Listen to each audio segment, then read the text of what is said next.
Welcome to the Leadership Art Podcast. I'm your host, Robbins, and it's great to have you join us. The Leadership Art Podcast features insightful conversations with industry leaders who lead with purpose. Here you will discover practical insights, powerful lessons, and everyday inspiration to elevate your own impact, whether you are leading now or preparing to step up. We want to inspire you to be the best leader you can be. And my guest today is Emanuel Krantz. Manny is the Senior Director of Customer Experience and Innovation at Publicis Sapient based in London. He is an expert in product and service innovation, experience architecture, AI integration, and change leadership with a track record of translating ideas and strategies into tangible success. Manny, it's great to have you as a guest today. Great to be here, Art. Thank you for having me. No, it's my pleasure. And I know we're going to be talking about some very exciting material here, especially around artificial intelligence, because, we initially connected via a very insightful article you authored that was entitled Bridging the Apprenticeship Gap: How to Build Tomorrow's Leaders When AI Automates Today's Training Ground.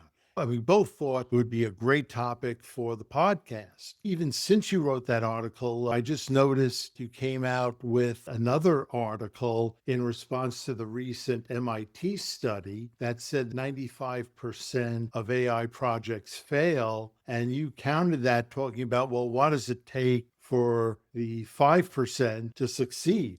And you introduced this concept of service design, which I thought was very interesting. This whole topic of AI, it really harkens for great leadership to help us sort this out and navigate it. And so many people have questions about what should they do?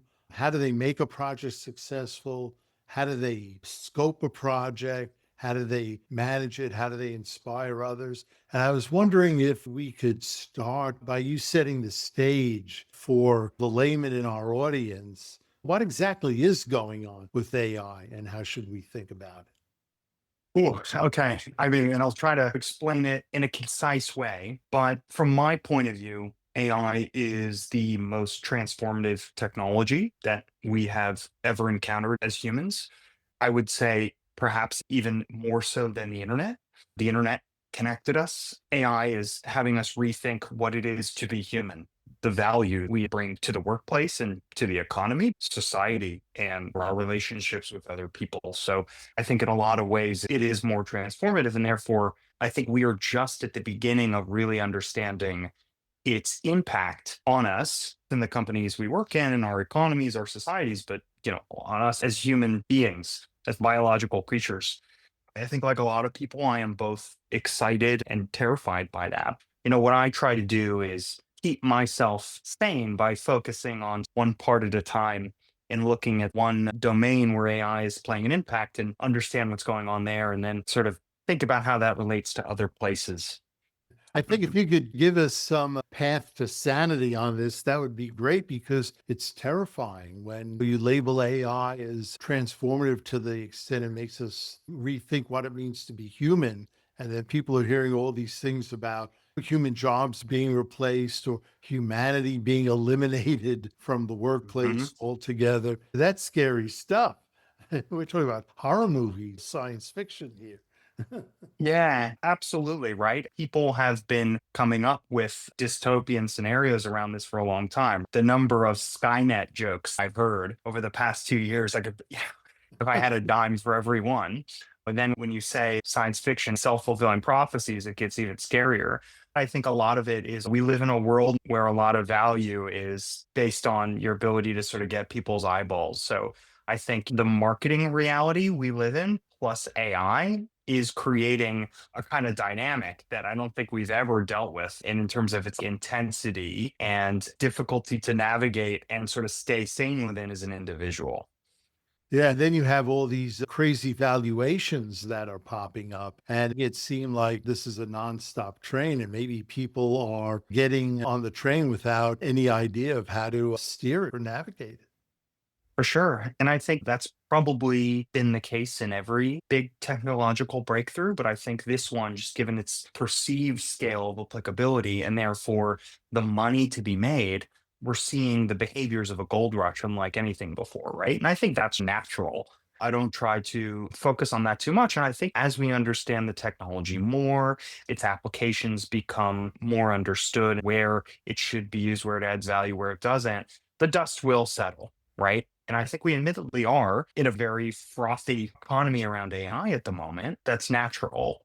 But I personally, as a user of it on a daily basis, and as someone who does their best to follow all the thought leadership around it, and not just AI in business, but really AI as a technology for broader society and scientific literature, I really do believe it has the ability to solve a lot of our knottiest problems ultimately. I just don't know how and when we might get there, right? Yeah. Well, I go back to the leadership topic. I mean, I think this is where leadership is at a premium.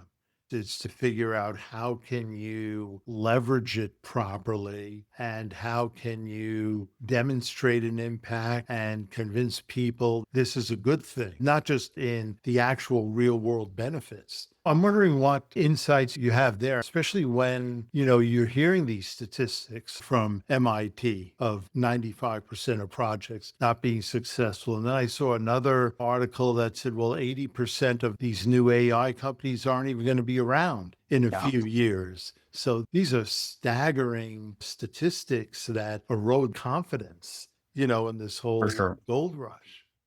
For sure. And I think that's true because the perceived money to be made and continue to be made is arguably higher than we've ever known, right? I think the 95% failure rate is really interesting to me. I think what I really try to look at whenever I read reports that have large figures like that is to look under the hood and to see sort of how common are all of the examples that are factoring into that. And I think the reality is that all those situations that are being considered failures are probably, there's a lot of context behind each one.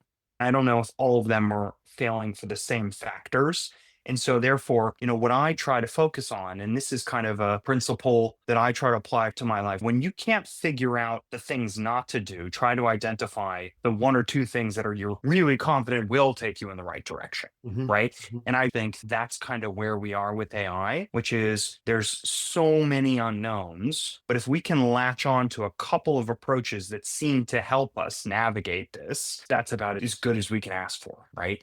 And I think that was the motivation behind the apprenticeship gap article, which is like, look, this is a huge knotty problem. And this whole how do we deal with the fact that college graduates are facing reduced employment opportunities. I work in consulting, and consulting is one of where there are hard numbers that prove this, not just in sort of cuts that have been made, but in reductions of undergraduates that are going to be recruited compared to in the past. In other industries, I think there's a lot of speculation still, so time will tell. But I think what is certain is that new college graduates, particularly who are looking to enter into the corporate world, whether that's in house or consulting, are definitely facing headwinds. And my concern is that one industry sort of creates a rationale, others follow, right? Without really thinking through. So this will affect some industries more than others. It'll affect some geographies and job types more than others. But I think one thing is certain, which is that AI has proven its ability to do certain tasks and certain activities that have in the past been done exclusively by humans. And the more that companies, governments, societies become confident and willing to rely on that, the risks associated with things being done by a machine versus a human will naturally happen. Right. And that's before even asking the question of, well, how is this exponential technology going to even evolve over the next couple of years? People talk about artificial general intelligence, and I think everyone's working towards that. Everyone is working towards how could artificial intelligence become even more capable of essentially replicating human work than it is today.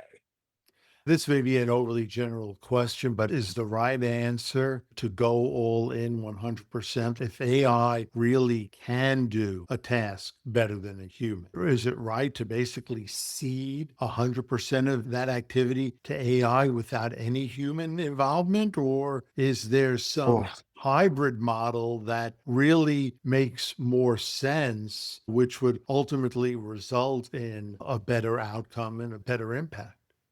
To me, that is the $1 billion question or $1 trillion Oh, question. And I wow. think the reason I say that is because it comes down to how you're measuring value, right? And it comes down to sort of what your tolerance for all of the risks associated with one scenario versus the other are, right?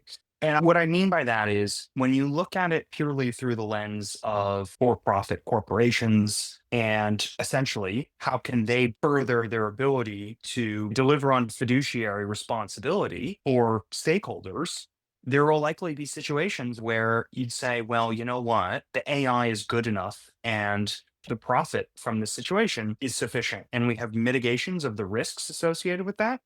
And we are also accepting that as a corporation, we may not be fulfilling our role of developing people, right? That comes down to what KPIs or what metrics go on corporations and do they have a responsibility for giving humans pathways? And I think that has a different answer depending on what country you're in, what culture you're in. And I think the jury is out on how these things will evolve and relationships between governments and the private sector. And so, it is such a knotty systemic question. But if you ask me personally, in my opinion, I believe that at the end of the day, humans are and will continue to be uniquely capable of certain things that machines won't be able to deliver on. And therefore, my opinion is even in situations of like full automation, there still needs to be humans in the loop, not just from a accountability point of view, but how does this sort of continue to evolve productively as a technology alongside us as primary occupants of the planet? Yeah.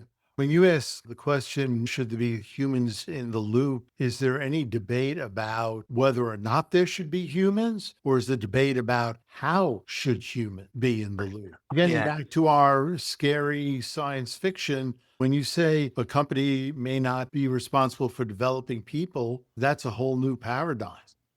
That is a whole new paradigm. And I think we're starting to see companies, whether it's conscious or not, flirt with that, right? Or sort of shimmy away from demonstrating that responsibility, in my opinion.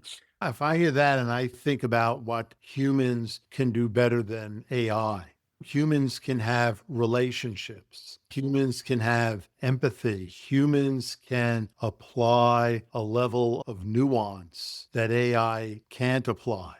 There's a whole bunch of softer skills. And when you look Yes. at people who are successful in many positions, you may not need a soft skill if you're on an assembly line, but then again, maybe there are instances where you need that soft skill. It Yeah. varies from company to company. So, how can you have a workplace or workflow devoid of access to those soft skills? I think that even in a case like that, if you're a worker on an assembly line, I think having those skills is still essential, right? It's essential because even within a highly automated area, things will still go wrong. Issues will need to be raised because at the end of the day, some human is going to be accountable. People need to understand how an organization works, understand how decisions get made, understand why bad decisions sometimes get made based on incentive structures and lack of resources. For example, someone who is a line worker but spots something that's a problem for the company and knowing how to navigate, find the right person, how to bring that issue to them in the right way that's going to elicit the right response and not a negative response. Those are critical human skills, right? Right, So I would right. say Absolutely. in any situation, we need that. And I think we can't just rely on the schooling system or parents to imbue that. I think companies do need to retain a sort of social responsibility in this extent. And I think that's a bigger question. And there's a question around how do you hold them accountable to doing that? But my personal view, I think what's really interesting is you sort of said, what are those qualities that are uniquely human? There's three that people talk about all the time: haste or judgment, knowing what is a sort of excellent solution to something versus what merely works. Just being able to differentiate, great. Navigation, reading rooms, managing organizational dynamics, emotional intelligence, but also just the Mhm. ability to build connections with others that lead to fulfilling relationships, whether within an organization or in society generally. I think synthesis is the third that people talk about quite a lot, which is connecting disparate pieces of information into coherent wholes. I agree with that to an extent. I think this is an area where AI is proving to be increasingly good at synthesizing in a way that when you read it, it looks right. That's part of the danger of AI, and particularly generative AI. I'll give you an example. You can upload 1,000-page documents, ask it for summaries or ask it questions, interrogate it, and it'll give you answers based on triangulation. The risk is, because of how Gen AI works, sometimes good looking answers get mistaken for correct answers. And that's Right. where I think real synthesis and true synthesis still requires a human in the loop for sure. What I worry is, are people who aren't given the opportunity to understand how a given industry or sector works from a very early age able to develop that intimate understanding necessary in order to get to the level of inductive thinking or conjecture. We talk about all these qualities that keep us valuable, but what I look at all of these as saying is like, and this is, what I wrote about in my article is like, well, how are we planning to develop these capabilities within people moving forward? Yeah. Is each company left to their own device to figure this out? Like ultimately, doesn't a leader have to say, look, whatever happens with AI, I still have to have the best talent. I need to be a talent magnet. AI is going to eliminate the majority of my entry level work. Does that mean I need to relook at my career paths, redefine what the career paths are, redefine my hiring criteria? I'm still going to bring people in at an entry level. What they're going to Yeah. do at an entry level is different, but they're Yeah. going to be on a leadership development path. Yeah. They can Yeah. learn my business and be a unique contributor. I think that is it, right? I would say, at least in terms of the companies and the organizations that I work with, there's variance in their engagement and sophistication around this topic. And I think that typically depends on their culture and how people centric they are, right? Mhm. I think some companies have in their DNA a certain level of people centricity that has over time evolved into sort of a people strategy function or HR function that has more power in the organization and is sort of strategic. And then I think some companies are less sophisticated on that front. I think the ones that have historically been had a sort of approach to people and talent that's had more teeth and been enabled to be a strategic driver of growth and performance for the company, I think those are the ones that I see being most proactive around figuring out the answer to your question, which is, we know that not bringing in junior talent isn't an option. We don't know exactly how we need to create value with these types of individuals in the company so they can benefit from that experience. Those are the ones who seem to be sort of experimenting the most. And I think dedicated apprenticeship roles are being dialed up, much more deliberate shadowing assignments, as well as from the top, increase in metrics around developing other people for more senior people. No, I was going to say, I'm hearing the irony here is that a lot of companies may be motivated to implement AI to reduce dependency on people. But in reality, a key success factor in all this is to be one of the best performers and have the best people strategies. There's a higher premium placed on now. If a company can do that, they're going to be the winner. They're going to be the favorite to win the Absolutely. race.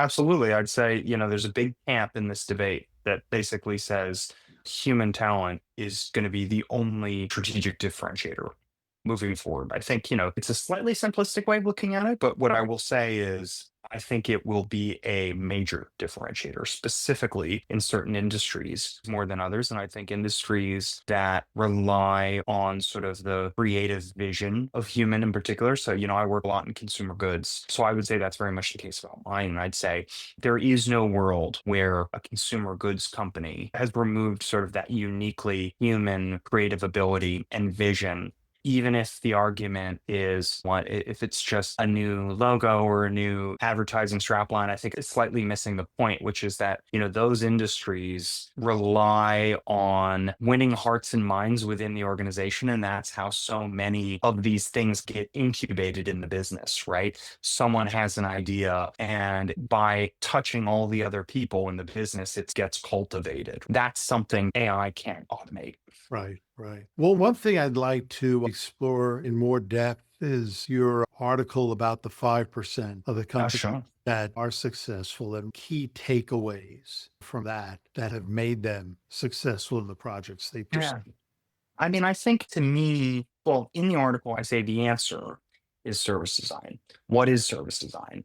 Service design is a design discipline that essentially seeks to tackle a challenge. Let's just talk about business challenge right now from a systems point of view. And what that means is not looking by silo, by individual process, by reporting line, the way so many businesses are structured, but taking a much more sort of first principles back view of, okay, well, what are we ultimately trying to achieve, right? And then who are all the actors involved, like the people in the company, external to the company, et cetera, that are involved in solving this problem or achieving this outcome, and almost reorchestrating how all of those people work together to achieve it.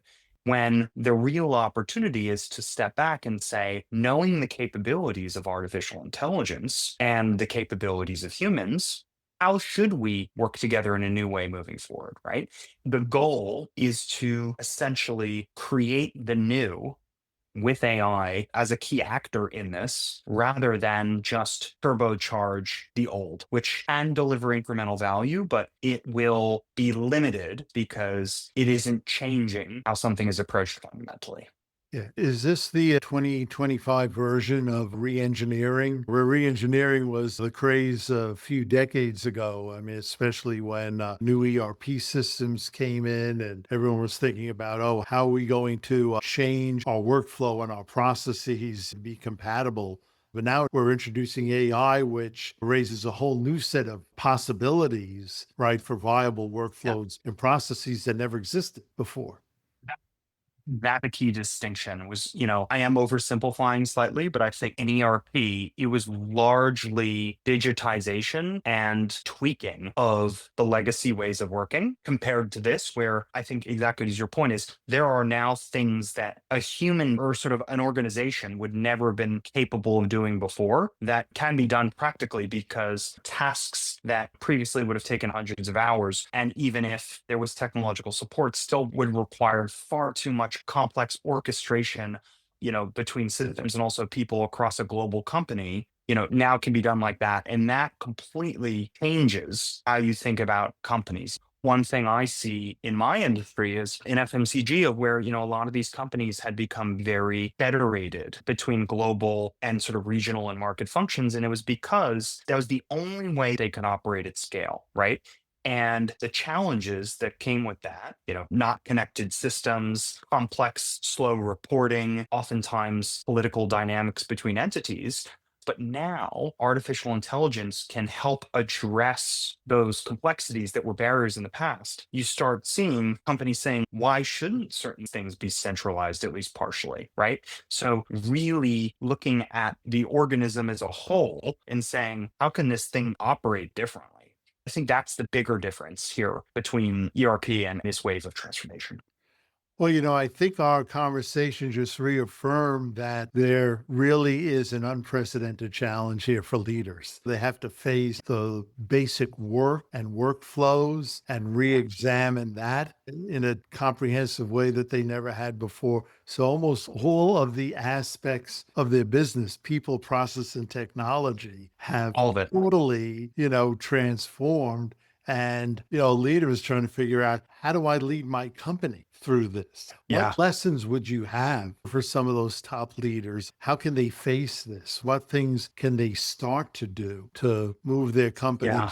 in the right direction, get their people on board, and get the Yeah. business impact they need? Yeah, I mean, it's an amazing question. I think, in no particular order, I think the first thing leaders need to do is to just remember to sit down and to ask themselves, okay, what are the key drivers of success? A company like mine in my industry, right? It's not to say that they don't know this, but I think given how complex so many organizations have become, it is very easy to forget the macro drivers of value in a given industry. And I think from that, having the boldness to challenge how things have been done historically in this new context and to be open minded to that solutions for how they need to operate in the future. Mhm. I think the second one is to demonstrate to the organization that the people there are the secret sauce, right? And mean it, have actions corroborate that. And I think things such as giving senior leaders KPIs around developing others is a real example of that, because what that means is that, senior leadership is saying, yes, these people's very expensive time is worth diverting from those activities, which may be more directly commercially oriented, to these. Right? That is a bold statement that shows that, saying your people first isn't just talk. And then I think on top of that, it is recognizing that the people who are going to figure out what the future of the organization needs to look like when it's humans plus AI, they're not in the boardroom. They're not even in the C suite. They're probably not even one row below that. And they're also not your consultants who you work with, no matter how brilliant those consultants are. They're the people who live in the belly of your organization, who understand how things really work, right? And not just how all the operational processes fit together and how systems are configured and what the challenges are there, but also how the organization works from a mindset and decision-making culture point of view, right? Because there's the understanding of how things work, and then there's the understanding of how things work, How they really right? work. Yeah. And so I think the sort of middle layer of the company needs to be empowered in a way that we've never seen before, because they're the only ones with enough knowledge of the current state to figure out how things could evolve. Right. But I think that's where the role of consultants come in is, you need an outside perspective to sometimes nudge you, to get you to take off your blinders and to sort of help ask the questions that you might not think to ask. But they're the ones with that knowledge. They're the ones with that insight. And I think on top of that, there's so much conversation around how the biggest blocker to AI transformation is adoption and change management. And the way I look at it is, okay, well, adoption is the outcome. You can't create adoption. Like, that's an outcome. Right. You have to Um, build the eh, trust to get wait, people to accept it. Yeah. yeah, Yeah. exactly. And change management is a tool that can help drive adoption. Mhm. But I think the big difference here, I think, is that in order for change management to be effective, you need to have a view of what you're trying to change into. And that's where vision plays a role. This is going to be an ongoing thing. So I think companies need to also think about both structurally and culturally. How do they enable people to constantly evolve and to constantly improve? Because I think we are entering into an era of where that's going to be a necessity and not a nice to have. Those are great insights. And, part of it too, in terms of change management and adoption, is how do you deal with the risk? How do you set the pace of change, Yeah. so that people can change? It's not getting out of control. Are there any advice about that? I think you've hit on a real pain point, one that I hear from my clients too, which is that people are not going to be able to quit their day job while also helping do these things, right? And so I think we're going to start to see much more sophistication within companies in terms of different types of functions. And what I mean by that is, I think we're going to see an emergence of kind of internal consulting functions or internal transformation functions that are dedicated to working on the business while the business is, basically improving the plane while the plane is flying, right? Right, right. And I think we're going to see rotation programs that bring experts into those in the right moments and then return them to the operational part of the business in the right moments. So I think you'll see a much more sophisticated orchestration around how talent is deployed across businesses.